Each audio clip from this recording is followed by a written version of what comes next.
ಬೆಂಗಳೂರಿನಲ್ಲಿ ಹಿಂದೂ ದೇವಸ್ಥಾನಗಳನ್ನು ಟಾರ್ಗೆಟ್ ಮಾಡಲಾಗ್ತಾ ಇದೆಯಾ ಅನ್ನೋ ಪ್ರಶ್ನೆ ಬರುತ್ತೆ. ಯಾಕಂದರೆ ಮೂರ್ತಿಗೆ ಭಂಜನೆ ಉಂಟು ಮಾಡಬೇಕು ಅಂತ ಯಾವುದೋ ಒಬ್ಬ ವ್ಯಕ್ತಿ ವಿಕೃತಿಯನ್ನು ಮೆರೆದಿರುವಂತಹ ವಿಚಾರ. ಬಾಂಗ್ಲಾ ವ್ಯಕ್ತಿಯೊಬ್ಬ ದೇವಸ್ಥಾನದ ವಿಗ್ರಹವನ್ನು ವಿರೂಪಗೊಳಿಸಿದ್ದಾನೆ ಅಂತ. ಕಬೀರ್ ಮೊಂಡಲ್ ಎಂಬ ವ್ಯಕ್ತಿ, ಬಾಂಗ್ಲಾದವನಂತಿವನು, ದೇವರ ಬಿಸರಹಳ್ಳಿಯಲ್ಲಿರುವಂತಹ ದೇವಸ್ಥಾನದ ದ್ವಾರಪಾಲಕ ವಿಗ್ರಹವನ್ನು ವಿರೂಪಗೊಳಿಸಿರುವಂತಹ ಆರೋಪಿಯನ್ನ ಹಿಡಿದು ಕಂಬಕ್ಕೆ ಕಟ್ಟಿ ಸ್ಥಳೀಯರು ಥಳಿಸಿದ್ದಾರೆ. ನೋಡಿದ್ರೆ ಇವನು ಬಾಂಗ್ಲಾದವನು, ಇಂಡಿಯಾದವನು ಅಲ್ಲ.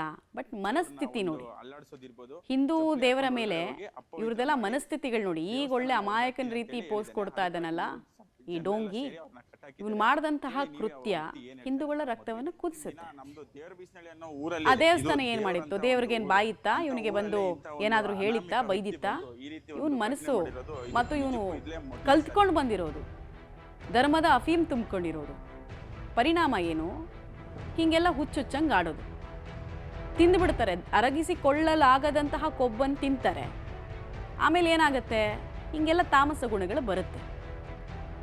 ಬಟ್ ಬಿಡ್ತಾರ ಸ್ಥಳೀಯರು? ಜನರ ಭಾವನೆ ಜೊತೆಗೆ, ಅವ್ರ ನಂಬಿಕೆಗಳ ಜೊತೆಗೆ ಆಟ ಆಡಿದ್ರೆ ಅವನು ಯಾವನೇ ಆಗಿರಲಿ, ಯಾವ ದೊಡ್ಡ ತೋಲಾಂಡಿನೇ ಆಗಿರಲಿ, ಯಾವುದೇ ಧರ್ಮಕ್ಕೆ ಸೇರಿರಲಿ, ಅವನಿಗಿದೆ ಕತೆ.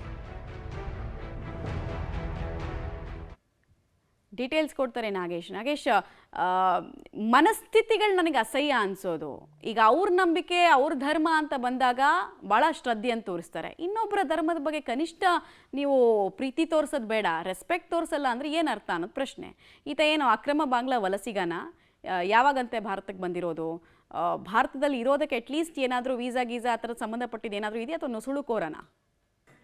ಮಮತಾ, ಬೆಂಗಳೂರಿನ ಮಾರ್ತಳ್ಳಿಯ ಕಾಡುಬಿಸ್ನಳ್ಳಿಯ ಒಂದು ದೇವಸ್ಥಾನದ ವಿಗ್ರಹವನ್ನ ವಿರೂಪಗೊಳಿಸಿದ್ದ ಆರೋಪದ ಮೇಲೆ ವ್ಯಕ್ತಿಯೊಬ್ಬನಿಗೆ ಅಲ್ಲಿಯ ಸ್ಥಳೀಯರು ಕಂಬಕ್ಕೆ ಕಟ್ಟಿ ಹಾಕಿ ಥಳಿಸಿರುವಂತ ಘಟನೆ ನಡೆದಿರುವಂತದ್ದು. ಈತ ಅಲ್ಲಿ ವೇಣುಗೋಪಾಲ್ ದೇವಸ್ಥಾನ ಇದೆ, ಆ ವೇಣುಗೋಪಾಲ್ ದೇವಸ್ಥಾನದ ವಿಗ್ರಹವನ್ನ ವಿರೂಪಗೊಳಿಸಿದ್ದ, ಮತ್ತೆ ಆ ದೇವಸ್ಥಾನವನ್ನ ಡೆಮಾಲಿಷನ್ ಮಾಡ್ತೀನಿ ಅನ್ನುವಂತ ಮಾತುಗಳನ್ನ ಆಡ್ಕೊಂಡು ಓಡಾಡ್ತಿದ್ದ ಅನ್ನುವಂತ ಕಾರಣಕ್ಕೆ ಅಲ್ಲಿಯ ಸ್ಥಳೀಯರು ಅವನ ಆಟೋಟೋಪಕ್ಕೆ ಬ್ರೇಕ್ ಹಾಕುವ ದೃಷ್ಟಿಯಿಂದ ಅಲ್ಲಿ ಕಂಬಕ್ಕೆ ಕಟ್ಟಿ ಹಾಕಿ ಅಲ್ಲಿ ಥಳಿಸಿರುವಂತ. ಜೊತೆಗೆ ಯಾವಾಗ ಇವನ ಆಟೋಟೋಪ ಹೆಚ್ಚಾಯ್ತೋ ಆ ಕೂಡಲೇ ಸ್ಥಳೀಯ ಪೊಲೀಸರಿಗೆ ಮಾಹಿತಿಯನ್ನ ನೀಡಿ ಆತನನ್ನ ಪೊಲೀಸರ ವಶಕ್ಕೆ ನೀಡಿದ್ದಾರೆ ಅನ್ನುವಂತ ಮಾಹಿತಿಗಳು ಕೂಡ ಸಿಗ್ತಿರುವಂತದ್ದು. ಸದ್ಯ ಮಾರತಳ್ಳಿ ಪೊಲೀಸರು ಆರೋಪಿ ಕಬೀರ್ ಮಂಡಲ್ನನ್ನ ವಶಕ್ಕೆ ಪಡೆದು ತನಿಖೆಯನ್ನು ಮಾಡುವ ಕೆಲಸವನ್ನ ಮಾಡ್ತಿದ್ದಾರೆ. ಆರಂಭದಲ್ಲಿ ಆತ ಮೂಲತಃ ಬಾಂಗ್ಲಾದೇಶದ ವ್ಯಕ್ತಿ ಅನ್ನುವಂತ ವಿಚಾರ ಗೊತ್ತಾಗ್ತಿರುವಂತ ಕಾರಣಕ್ಕಾಗಿ ಆತನ ಹಿನ್ನೆಲೆಯನ್ನ ಕೆದಕುವಂತ ಕೆಲಸವನ್ನ ಮಾಡ್ತಿರುವಂತದ್ದು. ಆತನ ಜೊತೆ ವೀಸಾ ಇದೆಯಾ ಅಥವಾ ಅಕ್ರಮವಾಗಿ ಬೆಂಗಳೂರಿಗೆ ಬಂದು